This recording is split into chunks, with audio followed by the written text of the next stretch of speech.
Welcome to the Daily Coffee Pro by Map It Forward, friends. Let's have a chat about free coffee. It seems harmless enough, right? That if somebody comes to the cafe and it's either someone you really like or a regular customer or a family member, etc., whether it's your cafe or not, it just seems really natural to want to give them free coffee and not have them pay for coffee because either you don't know how to ask them to pay or just because you want to give them a free coffee. In this discussion, we're going to talk about why you shouldn't do that. And in the next episode of the podcast, I'm going to give you some tips on how you can set it up so that you don't have to do that, or you at least have some boundaries around how you should and shouldn't do that. Okay, where we're going to start is let's give you some real insight into the financials behind why you shouldn't do this, whether it's your cafe or whether you are an employee at a cafe. There is a real downside if you're an employee to giving away free coffee. And if you are a customer, even a coffee professional, if you are going to other people's coffee shops, you're visiting your friends, etc., I want you to take note so that you can stop expecting people to give you free coffees. I pay for coffee everywhere I go. Whether it's offered to me for free or not, I always pay. And now you're going to understand why most coffee professionals, particularly business owners, always pay for coffee whenever they go to a coffee shop. So let's talk about a cost breakdown analysis and what it actually costs to make a $4 latte. And most cafes around the world are starting to charge somewhere between $4 and $5. But on average, it's somewhere between $3.50 and $4. Let's talk about how that's broken down and what actual profit margin comes out of a $4 latte.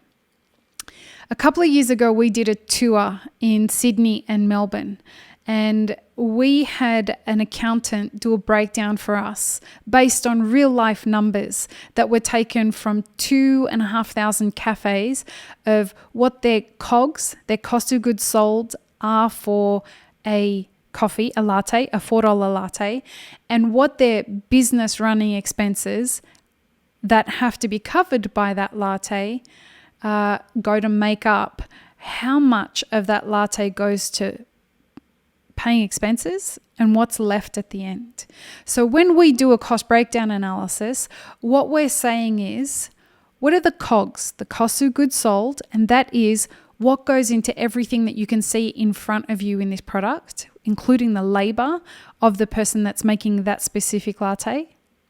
And then the other half of that equation is, how much do I have to assign from the sale of this to contribute to running my business? And we call that our operating expenses. Some of those operating expenses are fixed, some of them are variable, but the operating expenses are the expenses that you incur whether you sell one latte, no lattes, a million lattes. So let's recap that again. Your cost breakdown analysis is your cost of goods sold plus your operating expenses. Now, then you have your revenue amount. That's the amount that you're charging for that latte.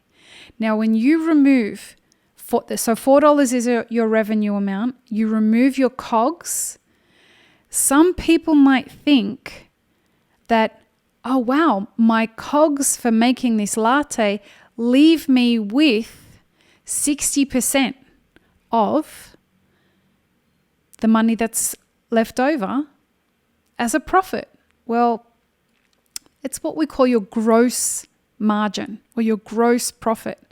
You still have to use that money to run your business, or your employer still has to use what's left as a gross profit margin to run their business. Now that 60% very quickly erodes down to a number that you would not believe is left. And when we presented this data, this very real data, to people in Australia who attended our 3-day conference for Map It Forward, people were shocked. Because when we take our $4 revenue and we subtract our COGS and then we subtract our operating costs, what we find is that you are only left with, on average, 17 cents from a $4 latte net profit. Digest that for a second. 17 cents from the $4 that you make from selling a latte is your net profit. Now that means for every latte that you or your employees give away, you have to sell another 23 lattes, 23 and a half to be exact, to recoup that $4. Can you see how this gets you into a chasing your own tail kind of spiral? That if you're giving away lattes left, right, and center, you are going to get in a perpetual cycle of never catching up. Now let's go into why this is extra important for you if you are an employee. I hear many people say, I want a pay rise. I don't understand. I see all this money coming through the business. Why can't they afford to give me a $1 an hour pay rise?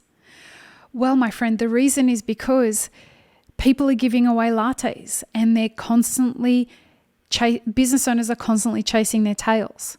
So if you would like that pay rise, set a new thing. I'm not going to sneak little free coffees to people because my friends would understand that the quality of my work deserves to be respected by paying for it. All of us artists, I'm sure you guys know, I released music. I haven't done so for about 5 years now while I've been an entrepreneur in coffee. But all of us artists know how infuriating it is to have copies of our music ripped and consumed for nothing. Our artwork isn't appreciated. This is no different, friends. But here, you're giving people this thing, and in exchange, you're hoping that you're going to get a little bit of love back. People are going to high five you. People are going to think you're amazing, etc., etc. We have to squash out this practice. This goes also for roasted coffee. Now, what's the exception in all of this? The exception is when the owner is choosing to give away free coffee, they have to absorb the loss. So if the owner of a cafe sets a standard and chooses to go outside of it, they have to bear the consequences of doing that. But if you, as an employee, want that new pay rise, if you want to be appreciated for your work, please stop giving away free coffee that you haven't been authorized to give away. These are really important things to understand. And I would invite small business owners to give your employees transparency into your numbers so that they understand this. Every employee that I've ever spoken to that works at a cafe that has had access to these numbers and understands this has a whole new reason for not giving away free coffee or free anything. This translates out to free lunches, it translates out to free pastries, free roasted coffee, etc., etc. You know, all those coffees that you throw away because you couldn't be fucked checking if it was any good or not, or you couldn't be fucked making sure that it's at the highest standard possible. All of it counts. So please consider how you are contributing to your own demise in your success when you're an employee and when you're a business owner.